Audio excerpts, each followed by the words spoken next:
खुल के अपने मन की बात, जमीनी सच्चाइयों को, संभावनाओं को नेता प्रतिपक्ष को बता रहे हैं।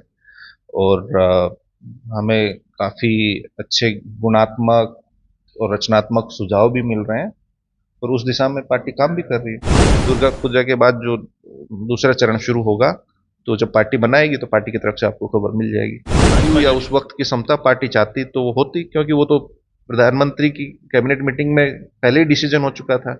लेकिन वाजपेयी जी की सरकार ने उस निर्णय को पलटा। बनाएंगे, उसके अनुपात में आरक्षण को बढ़ाएंगे, तो जातिगत जनगण आधारित सर्वे जो है 6 महीने में हुआ भी और उसके अनुपात में आरक्षण बढ़ा भी। देश जान रहे हैं, राहुल गांधी का विदेशों में भी अब जातिगत जनगणना के फायदे बता रहे हैं। अब हमें खुशी है, बीजेपी इतना मजबूर कर देंगे। लालू जी ने कहा ना कि हम इतना मजबूर कर देंगे कि इस सरकार को करानी पड़ेगी, नहीं तो हम तो आएंगे तो कराएंगे। बोल देंगे कि भगवान को भी मैंने बनाया है, मतलब जनता नहीं बनाती सीएम पीएम। नमस्कार, न्यूज फाउंडेशन देख रहे हैं और मैं हूं आपके साथ रंजन सिंह। इस वक्त हमारे साथ मौजूद हैं राज्यसभा सांसद संजय यादव और तेजस्वी यादव के साथ एक लंबे समय से रह रहे हैं और एक तरीके से कहा जाए कि तेजस्वी यादव के रणनीतिकार भी हैं। बात करेंगे उनसे कि आखिरकार लगातार कार्यकर्ता संवाद यात्रा पर हैं, क्या उसका मोटिव है और अब तक कई जिला घूम चुके हैं। ये लास्ट है, मुजफ्फरपुर में भी हम हैं। बात करते हैं कि आखिरकार क्या फीडबैक मिल रहा है, जो सोच कर आए थे क्या वो हो रहा है। बहुत अच्छा सकारात्मक फीडबैक मिल रहा है। कार्यकर्ता का जो सुझाव है, चूंकि संवाद कार्यक्रम है, तो कार्यकर्ता खुल के अपने मन की बात, जमीनी सच्चाइयों को, संभावनाओं को नेता प्रतिपक्ष को बता रहे हैं। और हमें काफ़ी अच्छे गुणात्मक और रचनात्मक सुझाव भी मिल रहे हैं और उस दिशा में पार्टी काम भी कर रही है। सवाल ये भी है कि जिस प्रकार से आप लोग लोकसभा चुनाव में जन विश्वास यात्रा की और अब कार्यकर्ता संवाद यात्रा, क्या रहा है इस तरीके से आखिर कार्यकर्ताओं से संवाद का ये आइडिया? देखिए, कार्यकर्ताओं से तो मिलते रहते हैं। आप देखेंगे आदरणीय राष्ट्रीय अध्यक्ष प्रतिदिन मिलते हैं, तेजस्वी जी पटना में रहते हैं, मिलते हैं। तब की बार उन्होंने कहा कि नहीं, हम जाके हर जिला में, चूंकि ऐसे बहुत से कार्यकर्ता हैं हमारे जो जमीन के हैं, गरीब, जमीन से जुड़े हैं, गरीब कार्यकर्ता हैं, यहाँ नहीं आ पाते, तो हम स्वयं उस जिला में जाके पंचायत स्तर के कार्यकर्ताओं को बुलाएंगे। पार्टी के संबंध में जन सरोकार के किन किन मुद्दे हैं, कौन कौन सी जन समस्याएं हैं, उनको और मैं करीब से जानना चाहता हूँ। तो वो उस उद्देश्य के साथ में वो हर जिला में ये दौरा कर रहे हैं और फीडबैक ले रहे हैं और अच्छा कार्यक्रम चल रहा है, काफी पॉजिटिव है। जेडीयू भाजपा कह रही है कि चुनाव की तैयारी कर रहे हैं, कोई फायदा नहीं होने वाला है, फिर से जो है तेजस्वी यादव को कुछ हासिल नहीं होना। नहीं फायदा होगा तो उनके लिए तो अच्छी बात है, उनको खुश होना चाहिए। तो फिर सुबह से लेकर शाम तक काहे बोलते हैं अकेले तेजस्वी यादव पे? जब वो कह रहे हैं कि कुछ नहीं होने वाला है, तो वो इस पे बयान ही काहे दे रहे हैं? बयान ही मत दे जब कुछ नहीं होने वाला है तो। मुजफ्फरपुर है और आज आप लोग यहाँ रहे, कल आखिरी है, उसके बाद का क्या शेड्यूल है? उसके बाद पार्टी ने शेड्यूल बनाना है, पार्टी ने ही बनाया है। पार्टी उसके बाद 1-2 दिन में सदस्यता अभियान शुरू करेगी। फिर उसके बाद दुर्गा पूजा, चूंकि 9-10 दिन का है, तो हर कोई व्यस्त रहता है, उससे पहले भी बाद में।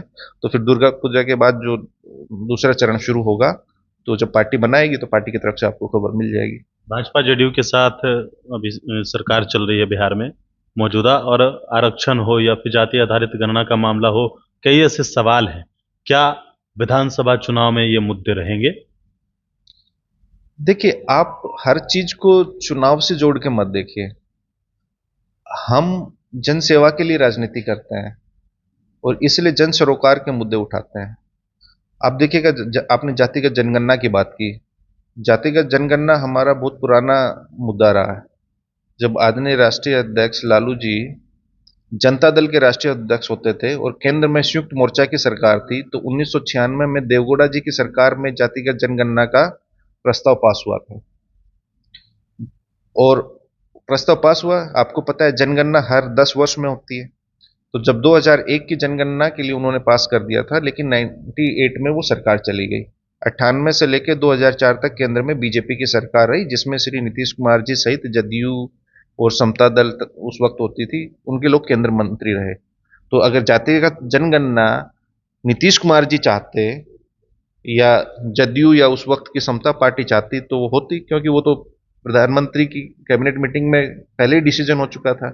लेकिन वाजपेयी जी की सरकार ने उस निर्णय को पलटा। फिर उसके बाद जनगणना 2001 के बाद 2011 में हुई। तो 2011 में हुई, आदरणीय लालू जी ने उस वक्त यूपीए के हिस्सा थे और बाहर से समर्थन दे रहे थे। 2010 में उन्होंने प्रधानमंत्री सरदार मनमोहन सिंह जी से बात की। जब नहीं मान रही थी सरकार, तो उन्होंने संसद से लेकर सड़क तक सब ठप किया और कहा, तो उसको जनगणना सोशियो इकोनॉमिक सर्वे के रूप में हुई। 2011 की जनगणना का चूंकि काम चल रहा था, बाद में भी वो चला, डेटा पब्लिश। फिर एनडीए की सरकार आ गई 14 में। इन्होंने नहीं कहा कि उस डेटा में एनोमलीज है, विसंगतियां हैं, हम नहीं कर सकते, और बल्कि उस पर 5,000 करोड़ रुपए तकरीबन खर्च हुआ। तो लालू जी तो केंद्र में रहे, उन्होंने कराई। फिर सरकार में यहाँ आए, 17 महीने में हमारा एजेंडा रहा। तेजस्वी जी ने कंडीशनल ये था कि हम जातिगत जनगणना कराएंगे, उसके अनुपात में पॉलिसीज बनाएंगे, उसके अनुपात में आरक्षण को बढ़ाएंगे। तो जातिगत जनगण आधारित सर्वे जो है 6 महीने में हुआ भी, और उसके अनुपात में आरक्षण बढ़ा भी। ये सरकार में थे तो उन्होंने उसको 9वीं अनुसूची में डालने के लिए केंद्र सरकार को प्रस्ताव भेजा भी। उसके बाद सरकार से हटते ही ये मामला न्यायालय में, कोर्ट कचहरी, बीजेपी के लोग आ गए। अब उनको लगा कि हमारी सरकार आ गई तो इस मामले को लटका दें, क्योंकि वो गरीब का, वंचित का, उपेक्षित का, उत्पीड़ित का, उपासित का, वांछित का, लांछित का कल्याण और उत्थान तो करना नहीं चाहते वो। तो कोर्ट कचहरी में ये चला गया। कोर्ट कचहरी में जाने के बाद से क्या हुआ, सरकार अच्छे से नहीं लड़ी तो तेजस्वी जी सुप्रीम कोर्ट में गए हैं। पार्टी राष्ट्रीय जनता दल उसमें पिटिशनर है, नोटिस भी जारी हुआ, अगले फिर सुनवाई है। लेकिन एक बात जानिए, नहीं होने का नुकसान आप समझिए। इन्होंने 3 लाख नौकरियां प्रक्रियाधीन करवाई। 3 लाख नौकरियां प्रक्रियाधीन करवाई। अगर 65% आरक्षण होता तो उसके हिसाब से सबको आरक्षण मिलता। अब वो 49% के हिसाब से मिलेगा। मतलब SC ST OBC EBC और आदिवासी वर्गों को 16% का नुकसान हुआ। 16% का नुकसान मतलब 3 लाख नौकरियां अगर अभी होंगी, तो उसमें से 48,000 नौकरियां दलित की, पिछड़े की, अति पिछड़े और आदिवासी वर्ग का नुकसान होगा। ये 48,000 नौकरियां अगर इन वर्गों के युवाओं को नहीं मिलेंगी, तो उसके दोषी जदयू और बीजेपी है। आपने कहा लालू यादव ने करवाया, लेकिन फिर वो सामने क्यों नहीं आया? रिपोर्ट क्यों नहीं सामने आया जब वो जाति आधारित सर्वेक्षण पूरे देश में हुआ? जब वो हुआ उसके बाद से इसको पब्लिश नहीं किया गया। 14 में इनकी सरकार आई, तो आपने देखा कि अरुण जेटली जी ने एक बार की, और फिर उन्होंने कहा कि नहीं, बहुत सारी विसंगतियां है इस आंकड़ों में, ये डेटा। लालू जी तो बाहर से समर्थन दे रहे थे, उनके दबाव से तो ये हुआ। अभी आप लोग कांग्रेस के साथ थे, इंडिया अलायंस बना, नीतीश कुमार शुरुआत दौर में आप लोग के साथ हैं। संजय झा इन दिनों ये कह रहे हैं कि कांग्रेस जाति आधारित गणना नहीं करवाना चाहती थी। इस आरोप को आप कैसे देखते हैं? कांग्रेस नहीं चाहती थी ये? भाई, आप इंडिया ब्लॉक की जहां जहां मीटिंग्स हुई, पटना, बेंगलुरु, दिल्ली, मुंबई, आप उस मीटिंग के मिनट्स निकालिएगा, या जो संयुक्त स्टेटमेंट आता है पार्टियों से, उसमें जारी हुआ है। राहुल गांधी जी नहीं बोल रहे हैं, देश नहीं सुन रहा है। संजय जाजी के कहने से कोई मान लेगा क्या? देश जान रहे हैं राहुल गांधी का विदेशों में भी अब जातिगत जनगणना के फायदे बता रहे हैं। अब हमें खुशी है, हमें गर्व होता है कि हमारे नेता आदरणीय श्री लालू प्रसाद जी जिस पहल को 1996 में उठा के चले थे, आज देश के हर कोने से हर पार्टी कह रही है। कौन पार्टी खुल के ये कह दे कि मैं जातिगत जनगणना के पक्ष में नहीं हूं? है किसी में दम? बीजेपी इतना मजबूर कर देंगे, लालू जी ने कहा ना कि हम इतना मजबूर कर देंगे कि इस सरकार को करानी पड़ेगी। नहीं तो हम तो आएंगे तो कराएंगे। अब कुछ पॉलिटिकल सवाल बिहार से जुड़े हुए हैं। दरअसल प्रशांत किशोर हैं, घूम रहे हैं कई जगहों पर, टारगेट तेजस्वी यादव है, ऐसा क्यों? ये तो आप जो घूम रहे उन्हीं से पूछिए।